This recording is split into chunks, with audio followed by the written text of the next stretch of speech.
nom du Père et du Fils et du Saint-Esprit. Amen. Bien-aimés dans le Christ, nous sommes aujourd'hui vendredi 23 octobre. Et la parole de Dieu que notre Mère Église nous propose est extraite de l'Évangile de Luc chapitre 12, versets 54 à 59.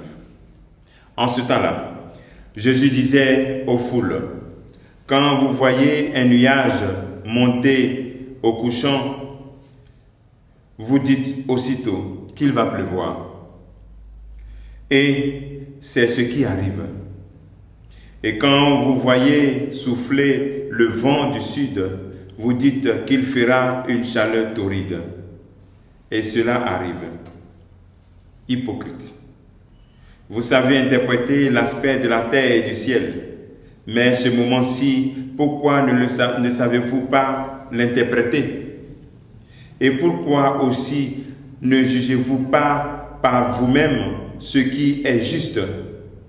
Ainsi, quand tu vas avec ton adversaire devant le magistrat, pendant que tu es en chemin, mets tout en œuvre pour t'arranger avec lui, afin d'éviter qu'il ne te traîne devant le juge et que le juge ne te livre à l'huissier et que l'huissier ne te jette en prison. Je te le dis, tu ne t'en sortiras pas avant d'avoir payé jusqu'au dernier centime. Acclamons la parole de Dieu, louange à toi Seigneur Jésus. Le Seigneur met le doigt sur un fait vraiment très ordinaire dans notre vie. C'est-à-dire, à être tellement habitué à écouter la parole de Dieu que nous ne sommes pas capables de l'interpréter, nous ne sommes pas capables de réagir face à la proclamation de cette parole. Et il donne ces comparaisons. Que nous voyons des nuages apparaître, il va pleuvoir. On sait lire les signes des temps.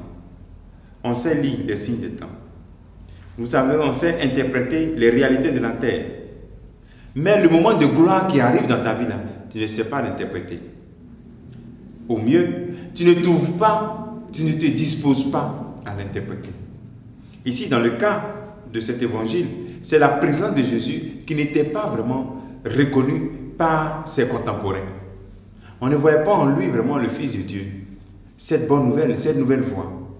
C'est la même chose qui t'arrive aussi, où tu ne trouves pas en Jésus-Christ ou bien en sa parole que tu reçois vraiment une possibilité d'une vie nouvelle. Un appel, un signe pour te dire. On te dit, soyez toujours prêts. Tu continues ta vie comme tu veux. On te dit, ni le ciel, ni le jour, ni l'heure. Tu continues ta vie telle que tu veux. On dit, chaque matin, il y a une dette que tu dois payer, la dette de l'amour. Tu remplis ton cœur de rancune, de haine, comme tu veux.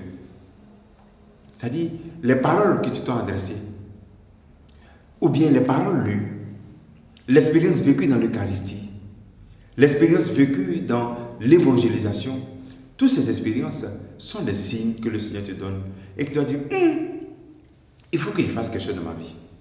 Mais si tu restes toujours indifférent, tu deviens vraiment incohérent. Tu es capable de lire le signe de la terre, les nuages, mais Dieu qui te parle, tu ne veux pas lire cela. Nous allons demander vraiment cette grâce au Seigneur qui nous aide vraiment à discerner le mystère de ton amour, de son amour dans notre vie. Il est donc bon de savoir ce que Dieu attend de notre vie spirituelle, de découvrir cela et de faire resplendir cela. Apprenons donc à lire le temps de Dieu.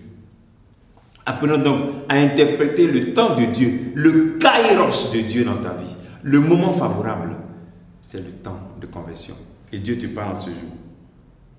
Aujourd'hui, comme action, tu verras comment tu peux connecter ton GPS à Dieu. C'est-à-dire, comment est-ce que tu peux te retirer et dire, relis un peu ta vie. Et puis voir comment est-ce que Dieu te parle. Et puis, tu vas essayer de prendre des décisions à travers des personnes, à travers des évangélisations, à travers des paroles de connaissance, à travers même ce canal. Dieu te parle. Connecte ton GPS à Dieu et discerne sa volonté dans ta vie et réagis aussitôt.